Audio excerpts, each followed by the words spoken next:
Now I'm going to show you 3 video clips. 3 video clips. Yeah. Each clip highlights an underlying stereotype around pursuing dance in Singapore. And see if you can identify the stereotypes in the clip. Okay. Stereotype 1.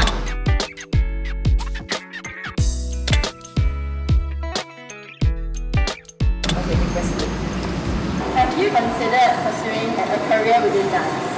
Yes, but I'm not very good at it. It's hard to achieve that career. Hey George, Need to be recognized as a pole dancer. I think if they're legendary enough, they can continue. Also a lot of like talented people who are already in that space. So I think it's kind of hard for us to rise up to that level. Okay. rise up. So, any ideas as to what the stereotype is here? Like they need to be of a certain level to pursue career in dance. I think they feel that dancers must be up there one. They feel they have to be good enough to have a career. Yeah. They feel like they are not good enough, so they cannot pursue it as a career. This is the first stereotype. The stereotype here is that you have to be very talented to pursue a career in dance. Would you say that that stereotype is true or false? True or false? True. Okay, I say true to a certain extent. I mean, to some extent, you have to be talented. If you cannot be same arm, same leg, and then you try to dance, so it doesn't make sense. I think it's true to a certain extent. Half. I mean, you do. You do need a certain amount of talent. I mean, that is with, I think, most art forms, you know, or every art form, you definitely need like a certain amount of like, okay, like I can make this work, you know, like you do have to be realistic for sure, because jobs are very, very hard to come by. Full-time jobs especially, regardless of where you are in the world, are very, very hard to come by. I think in every job you need to be talented or gifted in that area. So for example, if you are not good with numbers, you just cannot do accounts. You can study all you want, you can know the formula, but you're always making mistakes. So probably that's not your calling.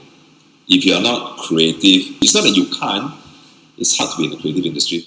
With the sources that's readily available now, it's more competitive because, I mean, like, you know, it's on YouTube, it's on Instagram, it's on Facebook, classes, studios everywhere. So now I see it's like a race, you know, how this dancer A, dancer B, you know, who trains more, you know, or who spends more time in dance, and then that will determine where he or she will reach, you know. So yes, you need to be of a certain level. Our time we started dancing later, we don't have so many outlets. Now 5 years old can do the air flare. Last time B-boy air flare used to be the very, very hard power move. Yeah, so people are getting better, but I think then you shouldn't try, man. So that's why you are practicing now to reach them. That's right. Yeah. If you want it, you just gotta work for it. Yeah. You need to sacrifice, you need to work hard, you need to put in time, you need to put in a lot of effort to make sure that you are there. It's not hard, it's just whether you want it or don't want it. Nobody born out, you are very good at it. You're not born with it. A lot of people say, oh, this is a born dancer, but sometimes it's a lot of hard work and sweat. A lot. Like you see the principal dancer ballet, they still train every day just to be able to get on the stage. So for people who stereotype that they are not good enough, it's actually all about the mindset and discipline. You have to have hard work and a bit of talent at least to not be uncoordinated to get there. It's inevitable that you will compare themselves with renowned dancers or people who already kind of like so-called made it in the big stage. It's not stereotyping, but it's a real concern. But what I disagree is that they are not looking at themselves. They are looking at other people. Oh, like this. But they don't look at themselves. If they look at themselves, I don't believe that the legend or like that superb dancer started there. They also started where they are. And what they don't see is this journey. You see, they are looking at like, wow, I need to be like this, but I can't now. So it's like kind of like impossible place to go. Like what they say, you know, every master, they were once an amateur, you know, so we all started somewhere. You should start from where they are and how they want to progress. then I don't think that's difficult. For contemporary dance, definitely making your presence known is quite important. So I feel like even if you start from somewhere where you don't feel like you can progress, once you enter the community and you are smart about kind of making your own path through that, I think it's actually, it's possible to become a professional. If you truly want to pursue it, then I mean, like the word itself, pursue, right? You need to keep going, you need to learn from people who have experience in doing that. Be smarter with your choices, like let's say as a dancer I want to be a professional freestyler, I want to be travel, like joining those big battles, then I will learn from people who freestyle. If I want to teach in a studio, I need to be choreographing, so I need to learn from people who know how to choreograph, who understands choreography. So is this like just need to know what you want to do and go to that path, choose that path, and even when you go to that path, always know that you always can come back. Or like not say come back, but like walk on the path again, so for me is that lah. I think they also don't know that there's other avenue in terms of pursuing dance. So unless your aim is to become a dancer, then it's different. Agree with what he said lah. There's so many things that you can develop from dance. Apart from teaching, there's commercials, production, all these things are also related to dance, which they haven't go into or experience, so they will only see like, I must be damn good at dance to pursue a career. But what is the definition of good is also another thing. Because you can be very good at dancing, but teaching is another aspect.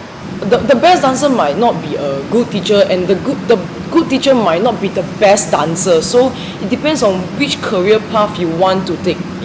It's really about your goals, you see. Like, do you want to be in a company? Do you want to be a freelancer? Do you want to create work? So there are all these different paths. I think there is not one singular like, oh, I need to be this and I'm not talented enough for this, so I cannot be this. If you cannot get into a company, there's still other avenues as a freelance artist or choreographer to, forge your own path. I have a different perspective lah. So let's say I know someone who's very good at, for example, breaking. Like this guy's my friend, and like he's the best. So like I would hope, everyone can learn from him because he's very good. And let's say he's a good teacher also. But maybe there are other like dancers out there who don't mind teaching at a lower rate and their skill is not very good. So sometimes I get very upset about it. It's like, why don't you guys want to learn from someone who's better than your current instructor? But I was thinking about this in terms of, let's say we talk about tuition, like some parents want to go to the best tuition center, but for some other parents is as long as my kids' grades improve, it doesn't matter like where I go. So as long as I have a tuition teacher that can do the job. So same as a personal trainer in the gym. I don't need a personal trainer who is like international, number one. As long as the trainer is able to accommodate to my needs, then I'm satisfied with that. So what's the question again? Okay. Yeah, so you don't have to be the best. You don't have to be the best, but I think you need to have a certain level of craft in your dance that helps to give you a certain level of confidence. Then you start from like sharing first, and then when you slowly like have a group of following, then that's where I think you can start to teach, or even the fastest way will be to get a certificate. So certificates are important. As a dancer, not any other like choreographer, as a dancer, it works reverse as compared to many other jobs. So like say for accountants, the older you get or the longer you do your job, you get better. But for dancer, because the older you get, your physical decline. So the older you get, the more you need to go to your basic. Because if not, you can't maintain the body. So I think that is a part where a lot of people are not willing to sacrifice, or like maybe for some youth, it's like, I want to be there instantly, So maybe that's why in the video you will see this kind of stereotyping mindset that, I'm never good enough, I just do as a hobby, or, I think that's the thing that people need to understand. There's a difference. Alright, so thank you for watching What Do You Think? Okay, please continue to support them, in their efforts to to help the local dance community by following them on their social media. Alright, and also follow me. It's at Zaihar. I don't know if they can do that here, but yeah. I might post like random stuff, but I try to keep my posts educational or like informative. Alright, that's what I try to do. I'm also teaching in school every Thursdays 9 p.m. I teach house, and other than that, I'm also doing like a private like dance programs, focusing more on creativity and musicality. Basically, in this program, is like really my 19 years of experience is all being like shared there, and it's catered to dancers of different genres. So if you're interested, just drop me a message. But other than that, again, follow what do you think, right? And they're doing great stuff, amazing stuff. So thank you.